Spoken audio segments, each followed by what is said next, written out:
Já,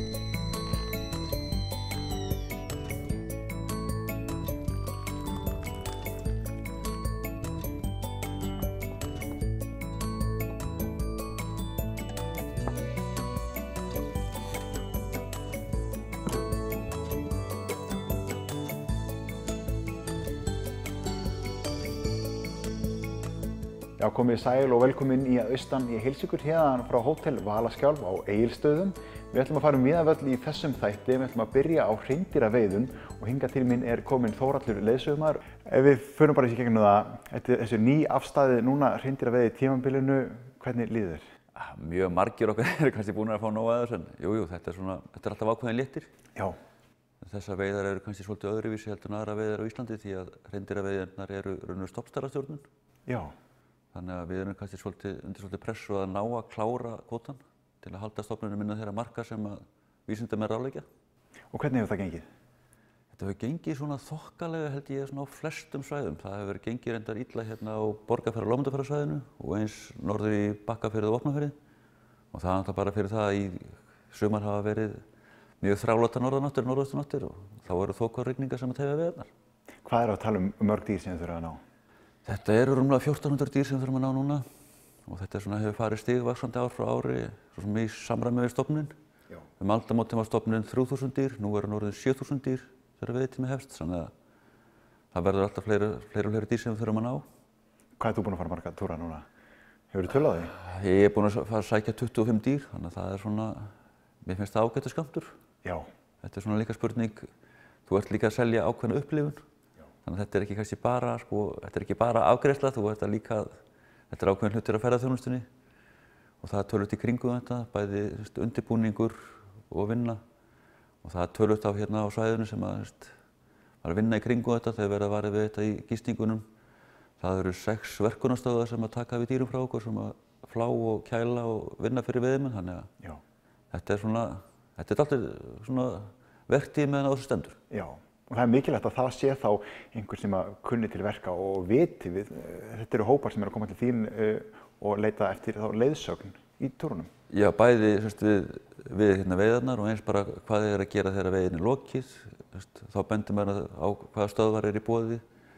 Yfirleitt reynir maður að fara á stöðunum sem er næst veiðisvæðinu til að koma því fyrr sem við komum þessi kælingu og fláningu þeim er betri vörur fær kúnninn. Já. Og þetta snýst náttúrulega um það líka, þetta er matur. Og það er það sem menn eru að sækja, svona langflestir. Hvað er það mikilvægasta sem þú biður mennum að hafa í huga þegar þú ert að fara með þá á veiðar? Ég byrja nú að athuga hvort að menn séu yfir höfuð með leyfi á því svæði sem að menn segja eftir að fara á. Það hefur alveg komið fyrir að það hefur klikkað. Og síðan alltaf hvort sem menn manni finnst svona, kannski ég hef heimskulega spurningar, en ertu með veiðileyfið? Ertu með skot í riffilinn? Er boltinn með? Og það er svona, við erum eiginlega hættir að vera hissa á hvað er að klikka, en hérna, sem betur fyrir þá eru 99% manna með allt á hreinu. Já. Ef við förum í gegnum þetta ferli, ég kem til þín og við erum að fara á veiðar, hvernig fer þetta fram? Yfirleitt er það þannig að í febrúar þá var dregið úr leyfum, þessi lottói, og fljótlega upp úr því svona fara þeir sem eru allavega vanir, þeir fara og hringja og finna sér leiðsögumann. Við erum ekki nema rétt 100. Þannig að menn vilja tryggja sér leiðsögumann og þá reynir maður að finna einhver tíma, bóka einhver tíma og það þessi auðveldari veiðisvæði eins og 2 og 6 þá bóka ég 2 daga á menn. Já. En á erfiðari svæðin eins og 3 og 7 þá er ég að bóka 3 daga. Já. Þannig að maður lendir síður í vandræðum. Þetta er eins og með hótelin, maður passar ekki að ofbóka sig ekki. Akkurat.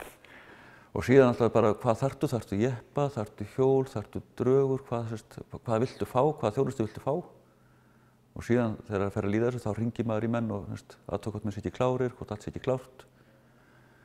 Og síðan alltaf mæta mér bara yfir hjá mér að morgunlagi eða ég sækja það einhvers staðar og síðan förum við að byrjum að leita. Já, og engin túr eins?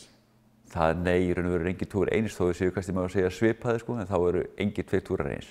Það er bara menn jafn misjafnir og mennirnir margir. En hvaða kunnáttu þarf þú að búa yfir? Þú ert að búa yfir væntanlega mikilli kunnáttu á landinu og á dýrinu sjálfu og því hegðunarmynstri. Og það er það sem menn að sækja eftir í leiðsögumönnum. Þú þekkir landið, þú veist hvaða slóðir þú ættir að fara þarna, þú veist hvar svona líklegast að dýrin haldi sig og þú ert í sambandi við aðra leiðsögumenn því það er ekkert leyndarmál að við hringjum okkur saman og deilum upplýsingum. Því allir förum upp til þess að klára veiða þann daginn, það er ekki leyndarmál. og reyndar, svo hefur maður stundum fengið spurningar sko, sem maður getur ekki svarað sko. eins og ég fekk frá Svíja síðan með daginn. Vorum að eltast við dýr og hópurinn hvarf undir brekku og ég leit í kringum og sagði, hann kemur upp í hérna, hlíðina þarna og svo eftir smásund þá birtust dýrin og svo þegar við búin að fella horfðan og sagði, hvernig vissur að dýrin myndu koma þangað? Og þá kannski ég uppgötaði að það ég kannski vissi það ekki en svona reynslan sagði mér að það væri líklegast að þau myndu gera þetta. Já, einhver tilfinning. Einhver tilfinning, sko. Þetta svona, ég veit ekki alveg hvernig ég var að lýsa þessu en þetta meira oft og meira svona, já, tilfinning heldur en kannski maður akkurat kannski viti það. Já, og það eitthvað sem þú þróa með þér og þú getur ekki kennt svona tilfinningu, þetta eitthvað sem þú verður til eftir því sem þú ferð oftar. Já, það kemur í Reynslubankann og ég byrjaði að veiða hreindýr fyrir einhverjum áratugum síðan sko. Og auðvitað lærir maður að bæða á dýrin og landið og veðrið og svo framvegis sko. Finnur þetta sömu aðilarnir sem koma ár eftir ár og leita til þín eftir leiðsögn?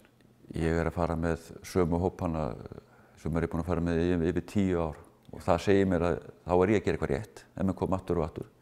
Það er raun og eina í mælikvarðan sem ég hef á hvað ég að gera, kemur kúninn minn aftur. Já. Ef að kúninn minn kemur aftur, þá hann sáttur og svo alltaf hérna, það er raun og það eina sem maður hefur í þessu. En sérðu mun á þessum sem að koma aftur ár frá ári, þeir hljóta verið töluvert sjóaðari núna heldur en þeir voru að koma í fyrstu túrana tíðin? Mikil ósköp, maður sér mun af mönnum eftir sem að verða reyndari sko. En svo segir stundum að kannski nýliðarnir eru bestu veiðimennir, þeir gera bara það sem maður segir en það eru hins vegar kannski líka verðmætustu kúnnarnir, því þá erum við að búa til í raun og veru veiðimenn framtíðarinnar.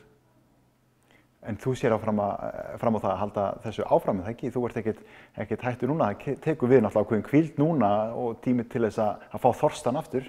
Já, það þetta kemur alltaf aftur, maður er ekkert hættur. Nei. Það er eitthvað við að fara upp á fjöll og sérstaklega í góðu veðri í byrjun ágúst, þá getur þetta verið mjög gaman. Svo eins og í fyrradag í hríðabil og slittu, sko, þá kannski er þetta ekki alveg eins gaman, sko. En þetta er gríðarlega mikil útivera og mikil náttúrutenging sem þú færð út úr svona túrum. Já, og þú þarft, hvað ég að segja, þú ert að fara á fjöll, þú ert að fara langt frá byggð og maður þarf að hafa það bak við eyrað, það er langt í næstu aðstöðu eitthvað kemur upp á. Já. Og það er svona hluti sem við höfum verið að ræða okkar á milli. En sem betur fyrir, þá eru flestir túrar svona vandræðalitlir.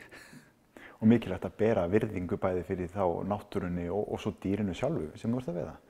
Það er eitt af okkar hlutverkum að passa upp á það, það fari ekkert sært, það fari ekkert, þetta sé eins og á að vera falli rétt dýr og svo framvegis. Já, þannig að það er miklu að huga við svona túr. Já, það er þetta er ekkert svona, eins og maður segir, walk in the park. Nei, akkurat. Þorvaldur, takk hérlega fyrir komuna til minni í settið. Við ætlum að kíkja yfir í örstuttar auglýsingar.